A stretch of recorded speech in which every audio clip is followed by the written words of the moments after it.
Hi guys, this is Mr. Petrosino. First and foremost, I hope you guys are doing well. Hopefully you're healthy and safe and enjoying time with your family during this crazy time.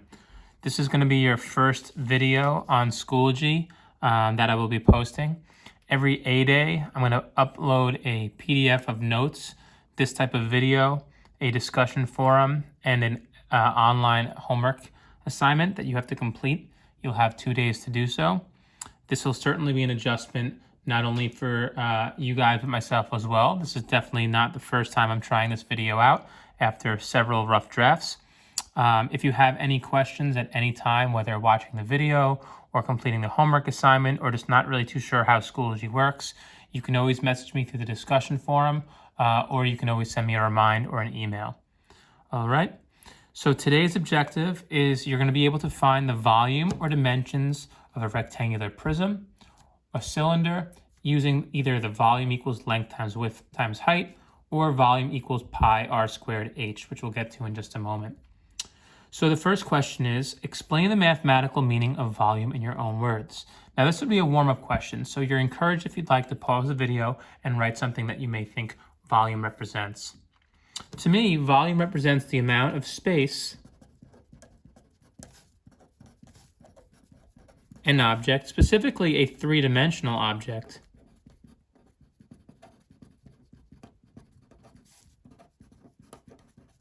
takes up. Right, so again, picture something like a liquid going into a container. How much is being filled? So volume is the measure of the space occupied by a solid. Volume is measured in cubic units, which means the number of little element cubes that fit inside the figure, right? So in this example here, this rectangular prism, we're trying to figure out how many cubes. Why is it a cube? Because there are 3 dimensions: length, width, and height. So for a rectangular prism, that's how we find our volume. We multiply our length times our width times our height. Now the steps for solving this type of question, I'd like you to follow these 5 steps here. I want you to always write down the volume formula. I want you to create a key representing what the variables are. Then you're going to substitute the values into the formula, solve for the missing information, and then answer the question. I know the last part seems fairly obvious, but you always want to ask yourself, did I answer what the question was asking? So for this first example, I have a rectangular prism. My length is 10.2, my width is 5.1, and my height is 6.4. So since it's a rectangular prism, I'm going to write down my formula, length times width times height, and I'm going to substitute, since I made my key, what each value represents. I'm finding the volume, so I'm solving for V. Length is 10.2 times width is 5.1 and height is 6.4. When I multiply all those values together using your calculator, we're going to get 332.928. Now, when we're talking about volume, again, we're talking about cubic units. So in this case, we're talking about inches to the 3rd power, or inches cubed. Now, when completing these assignments independently, there is a scientific calculator available through Schoology, and I've also uploaded a link. You can use something called Desmos. In the next example on this page, the difference is that we're given the volume. The volume of the prism shown below is 61.6 cubic inches. What is the height of the prism? So I know my volume, but I'm solving for height. Since I'm solving for height, I must be given at least 2 of the other dimensions. In this case, my length is 8 and my width is 2.2. So again, let's rewrite the equation. Volume equals length times width times height. That's for a rectangular prism. My volume is 61.6. My length is 8 and my width is 2.2. I don't know my height. I'm going to multiply both of these factors together. So 8 times 2.2, which gives us 17.6, and I'm multiplying it by h. Notice I did not put the multiplication sign anymore. If I have a variable next to a coefficient, that implies multiplication, so we don't need it. Last step, since I want to solve for the height, 17.6 is multiplying, so I do the inverse, right? The opposite operation, which would be division. 17.6 divided by 17.6 cancels out. And when I divide these values, I get 3.5 for my height. Notice how I'm kind of interchanging capital and lowercase. That's kind of a bad habit now that I'm realizing, but nonetheless, it doesn't matter which one you use. So my height is 3.5. In this case, since it's one dimension, we're talking about inches, not inches cubed.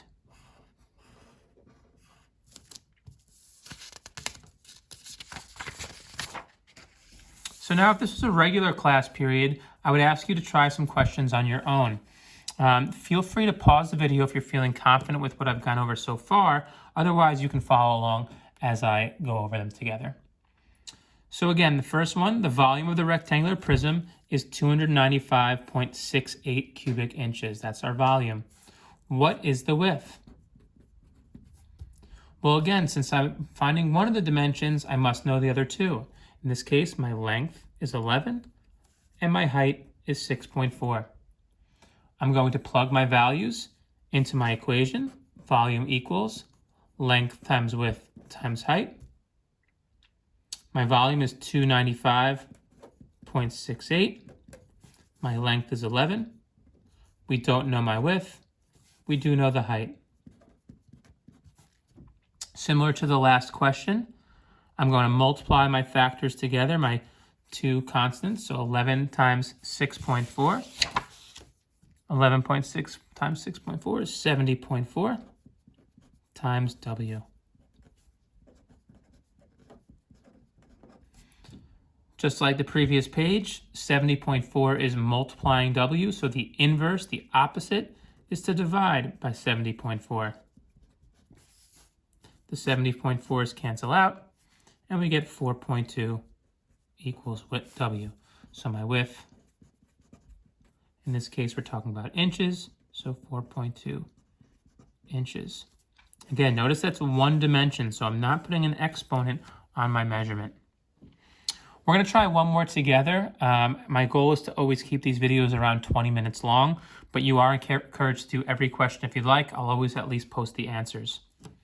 So the next question. The volume of the prism shown below is 972 cubic centimeters. What is the length? So I'm given the volume, and I'm finding the length. So let's write down the equation. Volume equals length times width times height. My volume, as we found, is 972. I don't know my length. My width is 5. And my height is 8.1. I'm going to multiply these factors together. 5 times 8.1 would give us 40.5. And I'm multiplying it by L. Since 40.5 is multiplying L, I do the inverse, which is divide. 40.5 cancels out, and we get a length of 24. In this case, our unit is 24 centimeters.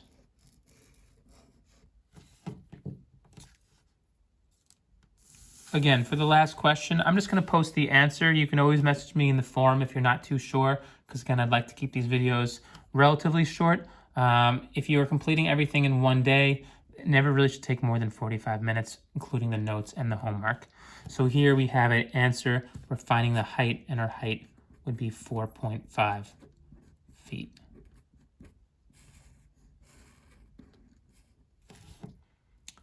So that's the first part of the lesson, solving for volume and the dimensions of rectangular prisms. My hope is that this does look familiar because this is something that you covered to some extent in 7th grade.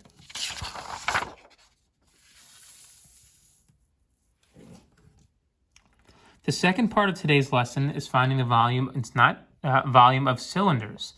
Now, a cylinder is a three-dimensional figure with the two parallel congruent circular bases connected by a curved surface. The area of the base of a cylinder tells the number of cubic units in one layer. The height tells us how many layers there are in the cylinder. So this formula, volume equals pi r squared h, should look somewhat familiar because the pi r squared, That's finding the area of a circle, which we did in 7th grade. The difference now is that we have the height dimension to make it three-dimensional. Remember that R stands for the radius. So in this example right here, our radius, right from the center point of the circle to the end of the circle, is 5. Our height is 8.3. Now you actually can cross off the calculator portion of that note, because I'm realizing every calculator that you use can be a little different, and that's a specific TI calculator. So find the volume of a cylinder with a radius of 3 inches, so R is 3, and a height of 1.8 inches. Just like the rectangular prisms, we're going to write down our formula. But notice at the end of this question it says round to the nearest tenth. When solving volume including pi, we're always going to wind up rounding because pi is a number that's non-terminating and non-repeating. It keeps going on forever and ever and doesn't have a pattern. So our cylinder, again, volume equals pi r squared h. You do not have to memorize this formula. Everything you do for this online course is going to be open notebook. Pi times, again, our radius is 3 to the second power, times our height, which is 1.8. Now you can plug all this into your calculator if you'd like. Otherwise, you can do step by step. So 3 to the second power, 3 times 3 is 9. And now I'm going to multiply all three of these values together. So pi times 9 times 1.8, and that gives me a value of 50.9 inches. Again, we're finding volume now, so to the third power. So in other words, approximately 51 cubic inches fit inside this shape. I apologize. I'm noticing that you may not have been able to see that end part, so I'm going to scroll up. Again, this is a learning curve for everyone, so I'm going to do my best to make every video better than the previous.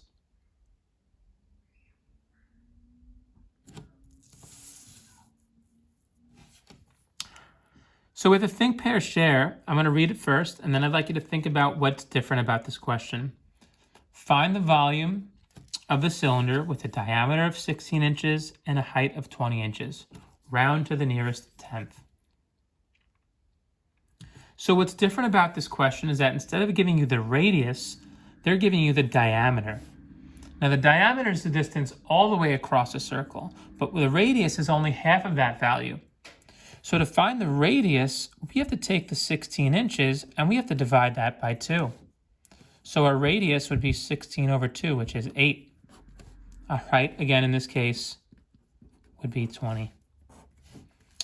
Notice we're rounding to the nearest tenth, which we'll practice in this next exercise. So our equation, volume equals pi r squared h. Volume equals, again, pi times our radius, which is 8, to the second power times 20. Well, 8 to the second power means 8 times 8, so pi times 64 times 20. And we get a volume of 4,021.23, and it keeps going. Again, it's non-terminating, non-repeating. Since I'm rounding to the nearest tenth, well, 2 is my 10th place, so I have to look one number to the right. Since that 3 is not grade 5 or above, I'm going to keep it at 4,021.2 cubic inches. So now last on this page for the independent task, I'd recommend again pausing the video and trying these two on your own. Otherwise, if you're not feeling too confident yet, you're welcome just to keep going and watch as I go over it. So here we have another cylinder.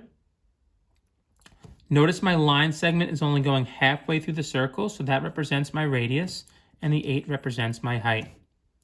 My equation, volume equals pi r squared h.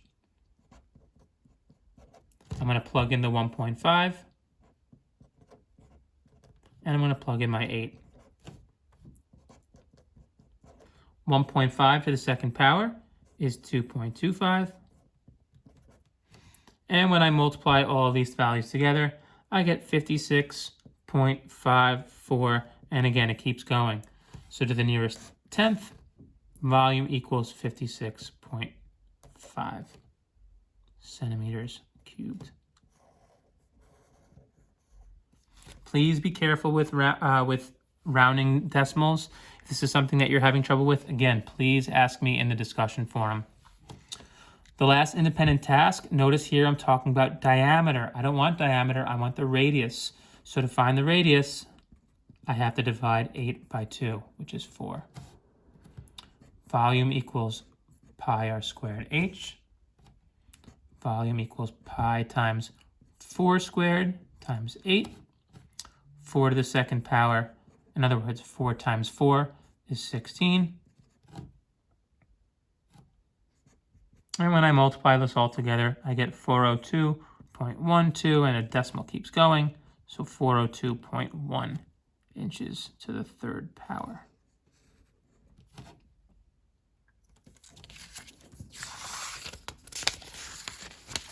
So last question, the exit question. You're going to notice it look a little bit different. We're putting it all together.